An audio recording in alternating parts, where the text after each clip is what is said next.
Frères et sœurs, que la paix et la grâce de notre Seigneur et Sauveur Jésus-Christ soient avec vous. Ici et de Boyou et Redemption Ministries pour notre dévotion matinale pour ce lundi 19 août 2024. Toujours dans la mission de vous accompagner semaine après semaine, réveil après réveil, sur le chemin du royaume de Dieu. Car l'essentiel, frères et sœurs, est dans le royaume de Dieu. La force est en Dieu, la sécurité est en Dieu, l'abondance est en Dieu, la sagesse est en Dieu, et surtout l'espérance, frères et sœurs, est en notre Dieu. C'est pourquoi nous nous répétons à chaque instant: cherchons d'abord le royaume de Dieu et sa justice, et toutes les autres choses nous seront données en plus. Oui, bon réveil mon frère, bon réveil ma soeur, que le nom de l'Éternel soit béni, que le nom de l'Éternel soit exalté, que le nom de l'Éternel soit glorifié ce matin, car nous nous sommes réveillés, car nous avons survécu cette nuit. Beaucoup ne se sont pas réveillés ce matin, frères et sœurs. Oui, nous pouvons crier Ebenezer, Ebenezer. Jusqu'ici, l'Éternel nous a secourus. Oui, frères et sœurs, c'est la journée que l'Éternel a faite et qu'elle soit pour nous un sujet de gloire et de louange. Si le Dieu Tout-Puissant nous garde encore en vie, c'est parce que tout simplement, il a un projet pour nos vies. Oui, chantons, louons le nom de notre Dieu, car le psalmiste nous dit dans le psaume 150 que tout ce qui respire loue l'Éternel. C'est une bénédiction, c'est une grâce, frères et sœurs, de pouvoir commencer notre journée avec Dieu. Car en débutant notre journée avec Dieu, nous avons la chance, la probabilité de pouvoir et d'avoir une journée remplie de la faveur de Dieu. Et en accumulant des journées remplies de la faveur de Dieu, frères et sœurs, nous allons finir par avoir une année 2024 remplie de sa bonté. Car vous savez, à AWH Redemption Ministries, l'année 2024 est décrétée l'année de la bonté de Dieu. Et si nous arrivons, frères et sœurs, à accumuler des années remplies de la bonté de Dieu, nous allons finir par avoir une vie comblée de ses plus riches bénédictions et sur plusieurs générations. C'est pourquoi mon frère, c'est pourquoi ma soeur, si tu penses et à un frère ou à une soeur ce matin, et nous vous invitons à partager ce message, car on ne sait jamais ce que la parole de Dieu peut faire dans la vie de l'un de ses enfants bien-aimés. Donc le texte qui nous est proposé ce matin, frères et sœurs, c'est le texte que nous trouvons en Matthieu chapitre 27 et les versets 45 à 56. Matthieu chapitre 27, versets 45 à 56. À partir de midi et jusqu'à 3 heures de l'après-midi, le pays entier fut plongé dans l'obscurité. Vers 3 heures, Jésus cria d'une voix forte: Eli, Eli, lama sabachthani, ce qui veut dire: mon Dieu, pourquoi m'as-tu abandonné? En entendant ces paroles, quelques-uns de ceux qui étaient là disaient: il appelle Élie. L'un d'entre eux courut aussitôt prendre une éponge. Il imbiba de vinaigre et piqua au bout d'un roseau. Et il la présenta à Jésus pour qu'il boive. Quand les autres lui dirent: attends, on va bien voir si Élie vient le délivrer. à ce moment, Jésus poussa de nouveau un grand cri et rendit l'esprit. Et voici qu'au même instant, le rideau du temple se déchira en deux, de haut en bas. La terre trembla, les rochers se fendirent, des tombes s'ouvrirent et les corps de beaucoup d'hommes fidèles à Dieu qui étaient morts ressuscitèrent. Ils quittèrent leur tombeau et après la résurrection de Jésus, ils entrèrent dans la ville sainte où beaucoup de personnes les virent. En voyant le tremblement de terre et tout ce qui se passait, l'officier romain et les soldats qui gardaient Jésus furent saisis d'épouvante et dirent: cet homme était vraiment le Fils de Dieu. Il y avait aussi là plusieurs femmes qui regardaient de loin.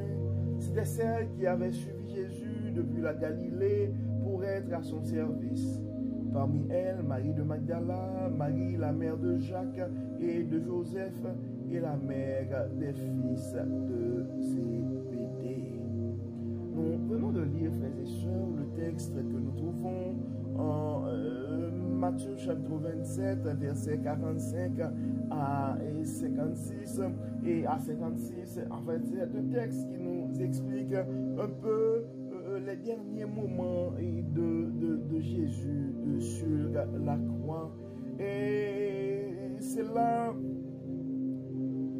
Jésus quand même avait prononcé l'une des paroles célèbres, l'une de ces paroles qu'il a prononcées sur la croix: mon Dieu, pourquoi m'as-tu abandonné? Et Jésus, pendant son passage, en fait, à ce moment précis, faisait l'expérience de l'abandon du Père. Et l'abandon du Père, ça fait mal, frères et sœurs.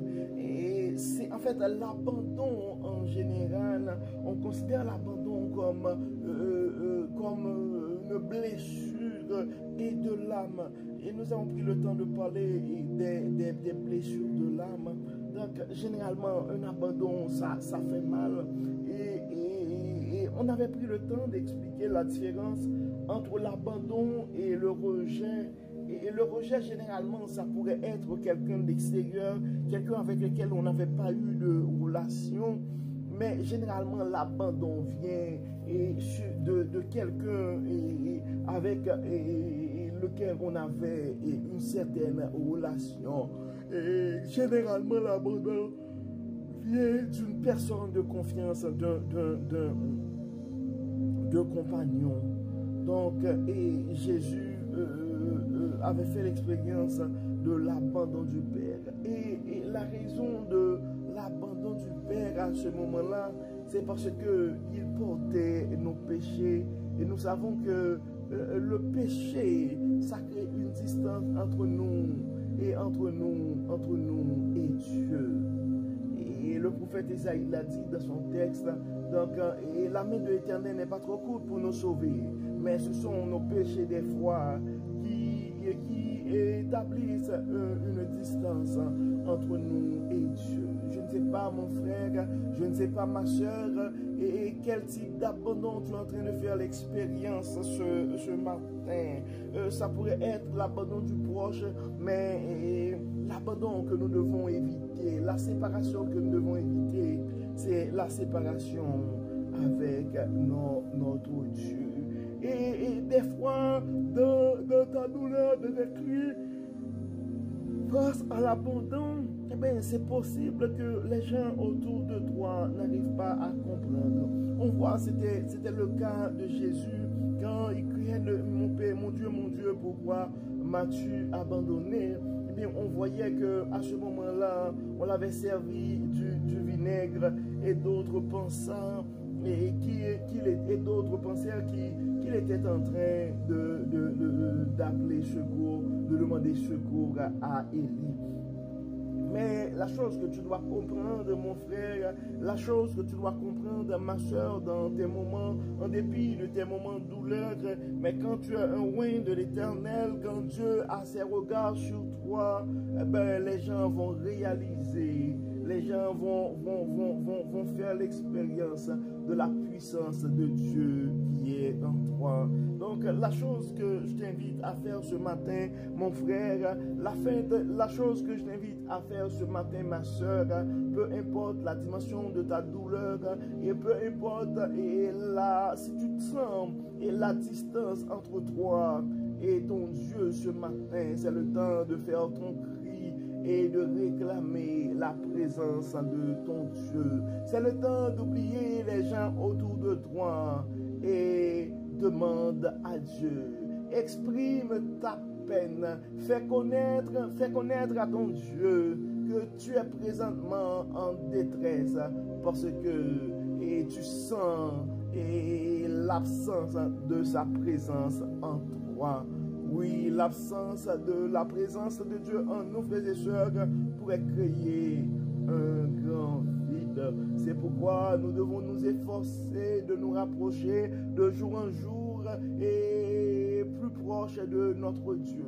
D'ailleurs, c'est la raison de notre dévotion matinale. Nous donner cette possibilité d'avoir un réveil avec Dieu, de garder notre relation plus serrée avec le grand Dieu rédempteur. Donc, nous allons prier encore une fois ce matin, frères et sœurs, et nous allons demander à Dieu de ne pas nous abandonner, de garder la relation avec nous, parce que notre force est en lui, notre sécurité est en lui, notre sagesse est en lui. Prions Dieu, frères et sœurs. Dieu clément, Dieu de bonté, Dieu de miséricorde, nous te disons merci pour ton amour, merci pour ta fidélité, merci pour ta grâce, merci Seigneur pour les miracles que tu es en train d'opérer dans la vie des familles et qui ont été victimes de cette explosion. Malgré certains d'entre eux sont toujours à l'hôpital, mais on a eu la chance hier matin de voir à l'église et d'avoir à l'église l'une des filles qui était victime de cette explosion. Nous te rendons grâce, Seigneur, pour les miracles que tu es en train d'opérer dans la vie de cette fille, dans la vie de ces familles, et nous continuons à compter sur toi pour des délivrances à venir, Dieu clément. Dieu de bonté, Dieu de miséricorde, nous continuons à remettre entre tes mains et ces deux familles et les gens qui les entourent. Aide-les, Seigneur, à sentir de plus en plus ta présence dans leur vie. Nous savons que ces situations, des fois, pourraient apporter le découragement, pourraient les porter à poser des questions. Où est Dieu dans tout ça? Fais montrer, fais paraître, Dieu clément, ta bonté, ta puissance au milieu de cette tragédie. Dieu clément, Dieu de bonté, nous remettons entre tes mains et des familles probablement qui sont en train de vivre des situations difficiles. Ça pourrait être la maladie, ça pourrait être des pertes de toute forme. D'autres probablement, ça fait un bout, ils sont en train de chercher un emploi, mais ça n'arrive pas. Et Dieu clément, et tu connais les soucis de nos frères et sœurs. Ceux qui se sentent découragés, nous te demandons, Seigneur, de les faire sentir ta présence, car ta présence seule peut combler toute forme de vide. Dieu clément, nous sentons l'absence de ta présence dans les décisions de nos dirigeants. Nous te demandons, Dieu clément, prends le contrôle de ce monde, fais sentir ta présence. Beaucoup de frères et sœurs présentement qui sont à un certain moment de leur vie et qui se posent plein de questions, découragés par la maladie, découragés par toute forme et de déception. Nous les remettons entre tes mains. Guide-nous, Dieu clément, protège-nous. Fais voir ta bonté, fais voir ta clémence, fais voir ta miséricorde, Dieu clément, dans nos vies. Nous savons, Dieu clément, souvent nos paroles, nos actions, nos pensées sont mauvaises et ça crée une distance entre nous et toi. Nous demandons, Seigneur, de faire tomber ces barrières entre nous et toi. Permets, Seigneur, que nous puissions nous attacher à toi de jour en jour, car notre force est en toi. Bénis, Dieu clément, protège, libère. Prends toute la place dans nos vies. Permets que ta lumière puisse briller dans nos vies. Afin, Seigneur, les gens autour de nous puissent voir que notre Dieu, c'est le Dieu qui guérit, c'est le Dieu qui pardonne, c'est le Dieu qui délivre, c'est le Dieu qui fait prospérer. Nous remettons cette journée entre tes mains. Nous remettons chaque projet, nous remettons chaque souci, chaque inquiétude entre tes mains. Que tout soit fait pour la gloire de ton nom. Au nom de Jésus, nous prions. Amen. Amen.